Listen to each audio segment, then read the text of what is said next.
एक तरफ तो ये खुशाइंद बात है कि सियासतदानों पर जो ताहयात पाबंदी है, ऐसा लगता है कि उन्हें अब इलेक्शन लड़ने की इजाज़त मिल गई है, खासतौर पर नवाज शरीफ साहब को। लेकिन इसमें जो टेक्निकल नुक्ता है वो ये है कि अगर सुप्रीम कोर्ट ये तशरीह नहीं कर सकती एक 62(1)(f) की एक आर्टिकल की कि ताहयात नाअहली होगी, नाअहली सारी उम्र के लिए होगी, तो क्या सुप्रीम कोर्ट ये वजाहत कर सकती है कि 5 साल के लिए होगी? देखिए असद, सबसे पहली बात तो है कि ये बेसिकली इट्स अनफॉर्चुनेट कि ये पार्लियामेंट का ही काम था, पार्लियामेंटेरियंस का काम था कि वो लेजिस्लेशन करते, वो आइन में अमेंडमेंट करते। इसका बेहतर हल तो यही था कि आइन में अमेंडमेंट कर दी जाती, जहां पे 62(1)(d) के और 63 के मुख्तलिफ जो सेक्शंस हैं उसमें दी हुई है, कहीं 5 साल दी हुई है नाअहली के पीरियड, कहीं 2 साल दिया हुआ है, लेकिन 62(1)(f) या 62(1)(d) में नहीं था। लेकिन अब बात यह है कि जी क्या इस चीज को जो आपने परपेचुअल एक लाइफ टाइम सुप्रीम कोर्ट के बेंच ने दे दी कि जी ये ताहयात रहेगी। अब उस वक्त की सुप्रीम कोर्ट और आज की सुप्रीम कोर्ट के सामने जो फैक्ट्स थे वो डिफरेंट थे। उस वक्त सुप्रीम कोर्ट ने कहा था कि चूंकि आइन में इसकी मुद्दत नहीं दी हुई जी हाँ। तो हम इसको ताहयात ही तस्वर करेंगे, ठीक। क्योंकि कोई ऐसा रेगुलेटिंग लॉ भी मौजूद नहीं है तो जो इसको रेगुलेट करे।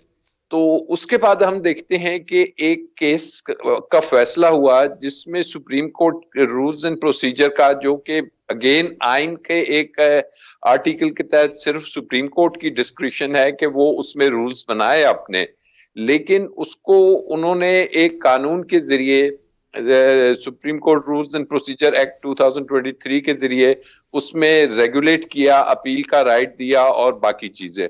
तो सुप्रीम कोर्ट ने कहा कि जो पार्लियामेंट है उसको ये इख्तियार हासिल है कि वो रेगुलेट कर सकती है जहां पे कोई चीज प्रोवाइडेड ना हो। ठीक। अब चूंकि इसमें प्रोवाइडेड नहीं था, ठीक है। और जो 2018 में 5 मेंबर्स का बेंच आया उस वक्त इलेक्शन एक्ट में। जी। अब इलेक्शन एक्ट 2017 में चूंकि एक क्लॉज में अमेंडमेंट की गई, 232 में ये कह दिया गया कि जी आर्टिकल 62(1)(f) की जो डिस्क्वालिफिकेशन का पीरियड होगा दैट वुड बी 5 इयर्स, वो जी। परपेचुअल को उन्होंने खत्म किया। जी। तो अब सुप्रीम कोर्ट के सामने यही क्वेश्चन था कि क्या आया सबऑर्डिनेट लेजिस्लेशन के जरिए इसको रेगुलेट कर सकते हैं जी। कि नहीं।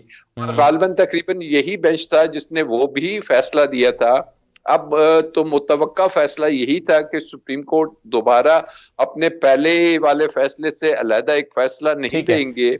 और तो उन्होंने बुनियादी इसको तौर पर आप कह रहे हैं, राय साहब, जो मैं समझना चाह रहा हूं वो ये है कि सुप्रीम कोर्ट ने ये नहीं कहा कि ताहयात नाअहली जो है की बजाय नाअहली की मुद्दत 5 साल होगी, बल्कि सुप्रीम कोर्ट ने एग्जैक्टली बुनियादी तौर पर ये जो सब ऑर्डिनेट लेजिस्लेशन है, इलेक्शन एक्ट 2013 की एक क्लॉज 232 है, उसमें तरमीम को तस्लीम किया है और कहा है कि इस तरमीम के जरिए से ये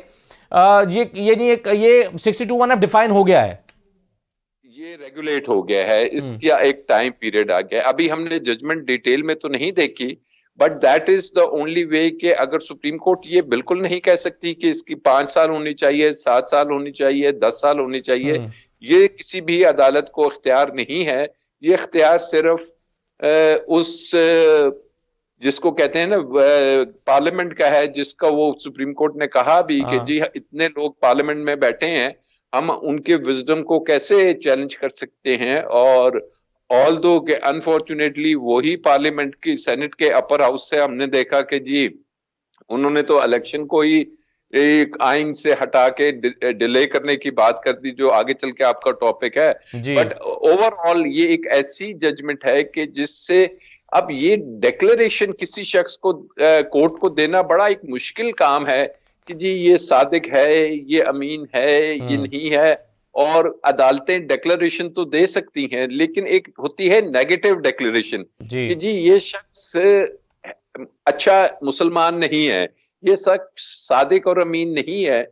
ये डिक्लेरेशन भी देना, दुनिया में जो कवानीन है, नेगेटिव डिक्लेरेशन देना भी एक ऐसा पॉइंट है कि जो अदालतें नॉर्मली नहीं दे सकती। तो ओवरऑल आई बिलीव के it is a good judgement, although इसकी टाइमिंग ऐसी है कि इसकी टाइमिंग से नजर आ रहा है कि सियासी तौर पे जो दो पार्टीज हैं, ठीक है, मुस्लिम लीग नून बिल्कुल और सही है, उसको फायदा एक होगा। सियासी